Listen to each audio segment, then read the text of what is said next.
Hey guys, welcome to our second lesson for today.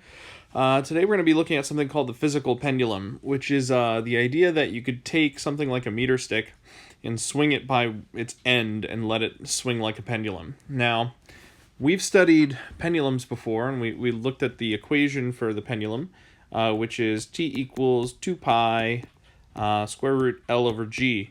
And today what we're going to find out is where this equation actually comes from and how it's actually a special case of a point mass on the end of a string, whereas the more general case is the physical pendulum, which is the idea that instead of all of the mass being concentrated on the end down here, like in a normal pendulum, what if the mass is more distributed like this or like this?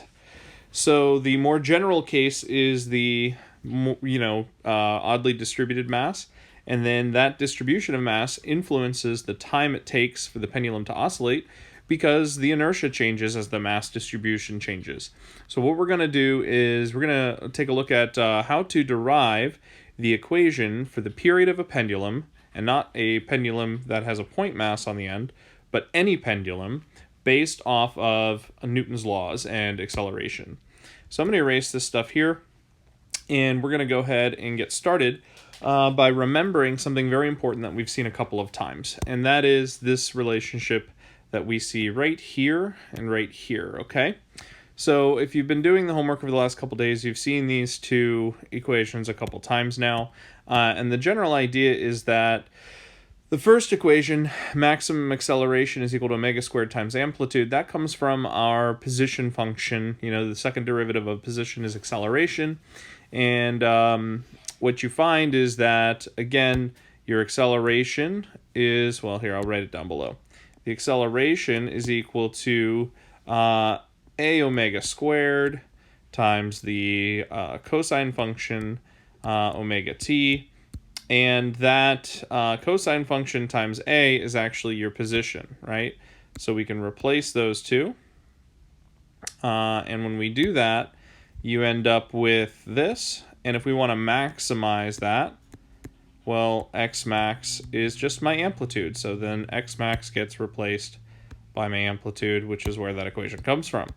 So in any case, the general idea is that what we're looking for a pendulum is analogous. Instead of a linear acceleration, we're going to have an angular acceleration because the pendulum is swinging back and forth.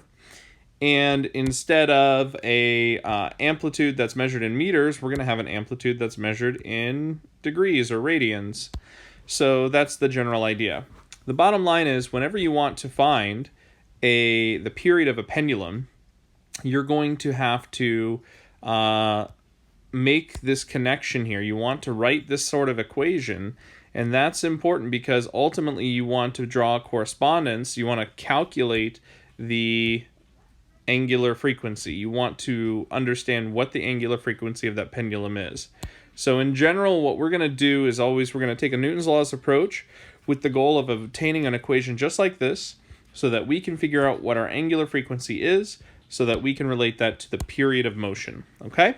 So we're going to read this example real quick and get started. It says, suppose an irregularly shaped mass, M, is hung by one end and allowed to swing like a small amplitude pendulum. The fact that it's small amplitude is pretty important. We'll talk about that later. The length of the mass is L, and its inertia about its center is 1136 ml squared. Find an expression for the period of its motion. Okay, so we are given the inertia, but we're only given the inertia about its center.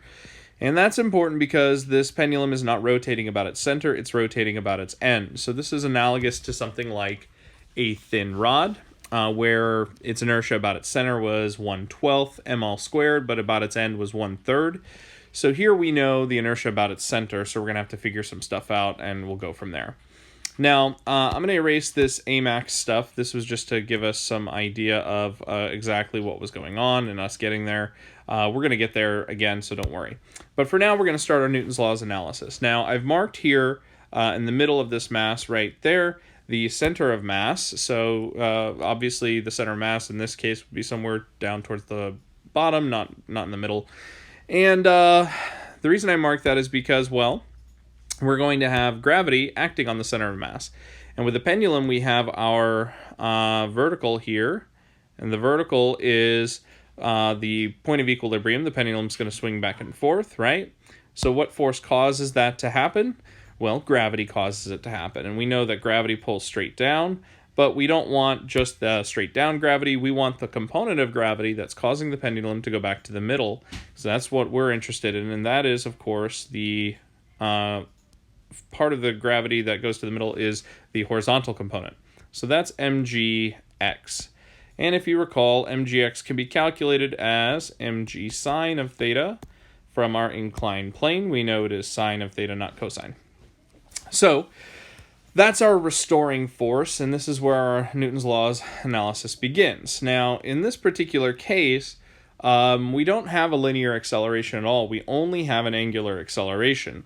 So we only have to do a net torque equation. We don't have to do a net force equation. So let's start with torque then. What do we know about torque? Well, torque is equal to I alpha. That's the net torque. And it's also equal to RF sine theta. Okay. And remember that R is the distance between the force and the axis of rotation. And F is the force itself, and sine theta is the angle between them. So if we do a quick torque equation for our physical pendulum, what do we find? Well, R is the distance between the center of mass and the axis of rotation. So that would be right here. Whoopsie. Like this. There. Oh, darn. Hold on. I'm getting used to this notability stuff, guys. And then we'll go like this. There we go. Okay, I'm so slow with this. We're going to call that distance LCM, as in the length between the axis of rotation and center of mass, okay? So for our torque equation, torque is equal to LCM times the force. Well, what's the force? We already know the force is mg sine theta. Mg sine of theta. Okay, keeping in mind that in this case, theta is the angle between L, or R, right, and the force. Well, L is like this. It's right here, right? Let me draw L where it actually is. And then the angle, of course, between these two is right there. And that is obviously a right angle. So we have LCM mg sine theta, but since theta is 90 degrees, we can go ahead and drop theta, okay, sine of theta. Now keep in mind that sine theta came from mg, or came from the sine theta right here. Actually, sorry, I guess I kind of like went out of order there. But here, let me just do it this way. I'll show you all of it. Okay, so there are two sine thetas is the point, okay? The first sine theta comes from this theta right there, and that is, we'll call theta 1. Theta 1 is this angle, theta 1. Theta 2 is the right angle, theta 2. So if we do mg sine theta, theta 1, and then theta 2 is over there, right? So the bottom line is, theta 1 is not equal to 90, but theta 2 is. And what that means is that our torque simplifies to LCM mg sine theta 1. And that's all we need. We don't need the other sign because it turns into 1. This turns into 1. So there's our torque. With that said, we also know that this is the only torque. So this torque is equal to I alpha, which I'm going to squeeze in over there. And so I can go ahead and write that a little bit differently. I alpha equals LCM mg sine theta 1. Okay. And if you guys don't mind at this point, since we only have one angle, I can drop the 1 and just make our lives a bit easier. As long as we understand that theta 1 is the angle between the vertical and the pendulum, right? Okay. So at this point, we can plug in the, well, here, let me make sure we understand which I this is, by the way. Let's go ahead and talk about this I real quick. Now this inertia is the inertia of the object as it rotates due to this torque. Well, where is this object rotating around? It's rotating around this point right up here at the top, right? Right here, it's rotating about there. So that point is not the center of mass. So this right here, this I, is not ICM. This is actually IPA, where PA stands for parallel axis. This guy is going to be rotating about its end, so we're going to have to find IPA at some point in time. So just keep that in mind. It is not ICM. Keep in mind we were given ICM at the beginning of the problem right there. Okay? So with that said, we can begin to write an expression for alpha. If we do, we have LCM over, or times mg divided by IPA. Moving this down a little bit, hold on. IPA down here, and then we have sine of theta. Okay. Now, this is important. I now have an expression, if you remember, that I was actually kind of shooting for. It's very close to that expression. This is the expression that I wanted in the beginning when we said, hey, we want to know what our angular frequency is, w squared. We want to figure out what w squared is. This is the kind of equation I'm looking for. But before I do that, I have to go back up and read the problem, and remember it says that this pendulum is small amplitude. And for small amplitude pendulums, there's an approximation that is that the sine of the angle theta is approximately equal to theta, which is what we saw in our previous example problem today. And this is leaves us with this substitution. We can just replace sine of theta with theta itself. So I'll just write this out. Everything's the same, except we now have theta right here. And this is the kind of thing we're looking for. We can now draw a conclusion from here that since we know this equation for A max is true, then we can draw the conclusion that our angular frequency for a physical pendulum must be equal to LCM mg over IPA. Okay, the angular frequency squared is equal to that.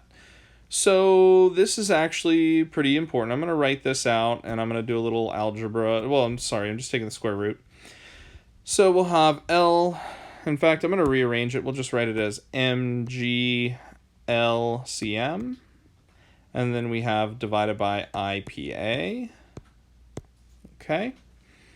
And then we have the ability to write a formula for the period of a physical pendulum then.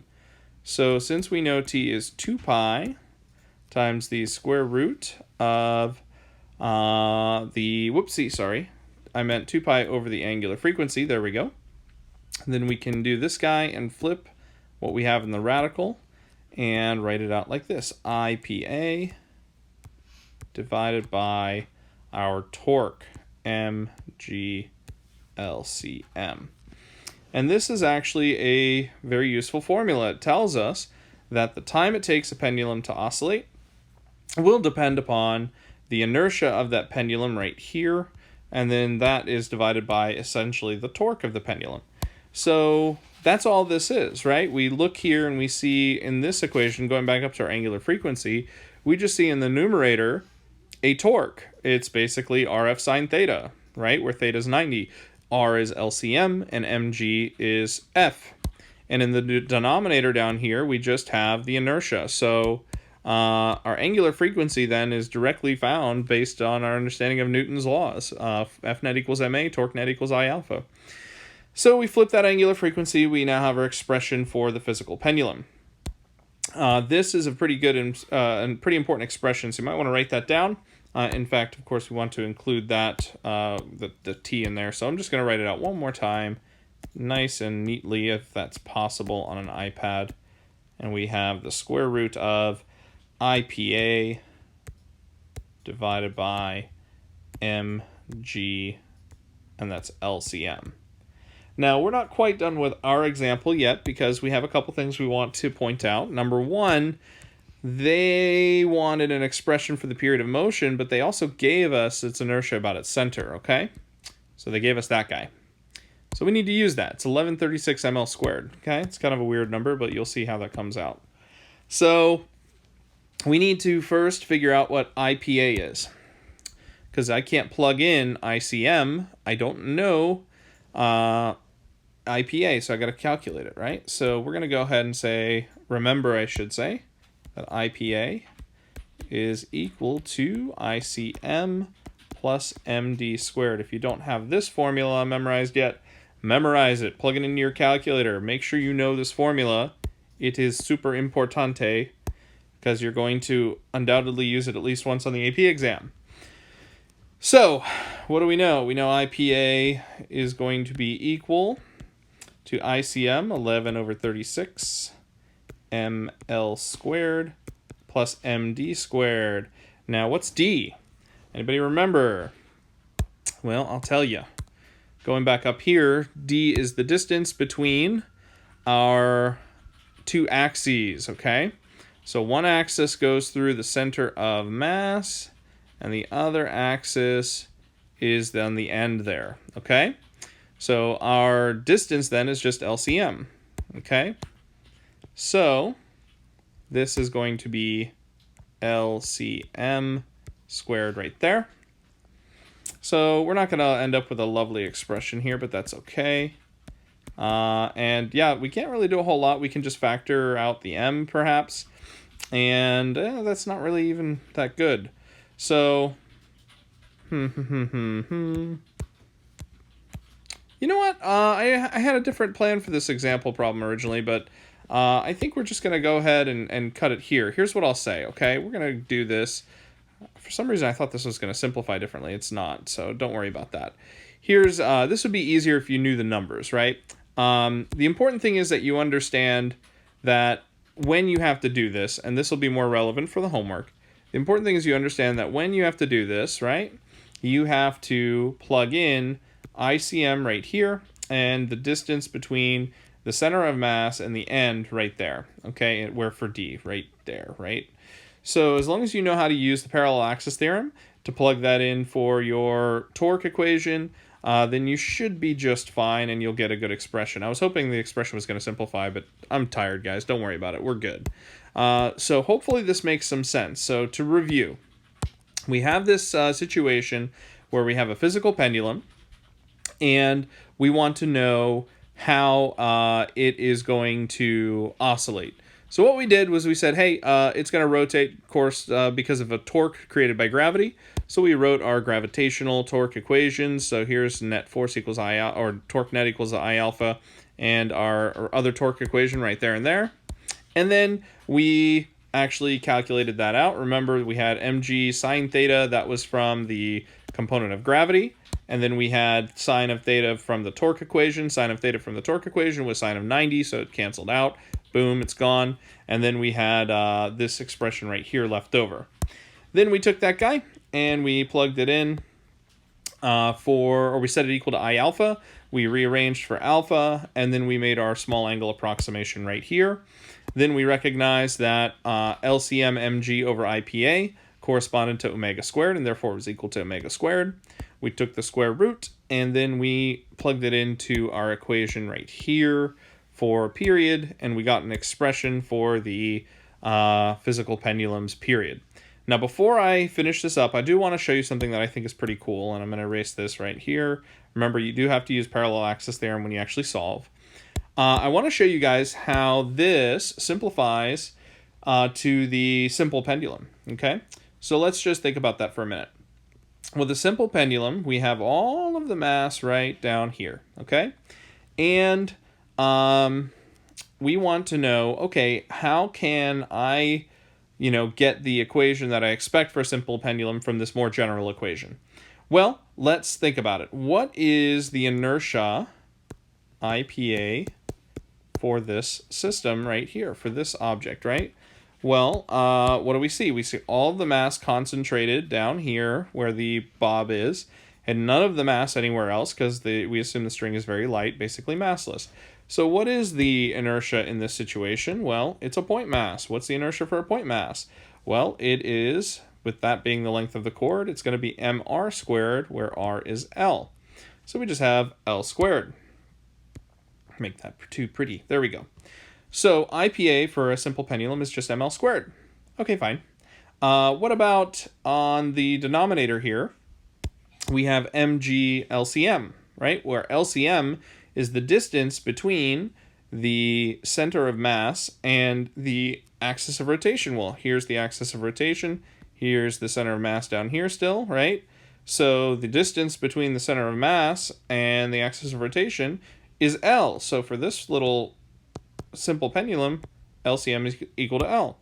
So what happens? Well, if I come over here and I plug in for my simple pendulum, I get 2 pi square root ml squared in the numerator, which is IPA, and then I get mgl in the denominator, right? Well, hopefully you've seen what happens by now, and if you do this, you get a familiar expression we've seen before, and that is the expected period of a simple pendulum, L over G. So yeah, that's it. Hopefully that made some sense to you guys, and it's kind of nice to see where this comes from. And again, the simple pendulum formula is it's a special case of a more general formula for the physical pendulum, which is right here. And I cannot emphasize this enough, guys. What we're doing in order to get through this is so important. This right here, we're constantly coming back to this, where we equate the max acceleration equals omega squared times the displacement, right? And oops, I'm sorry, I just realized there's a subtle mistake here. This is actually just supposed to say amplitude, but it's theta for a pendulum. But in any case, the point is that, yeah, we're always equating these two, where there's a correspondence between these two variables, there's a correspondence between these two variables, and therefore we get the critical correspondence, that is the equivalence of omega squared and whatever coefficient we have out in front of theta here, okay? Once you guys wrap your heads around that, then you'll have no problem determining the angular frequency, which then leads to the period, okay? So very, very important. All right, I'm going to go ahead and wrap this up and shut up. I probably overdid it. Hope this makes some sense to you guys. You can now do problem number 14. Congratulations. And this will also be helpful for number 15 tomorrow. So, all right, take care, guys.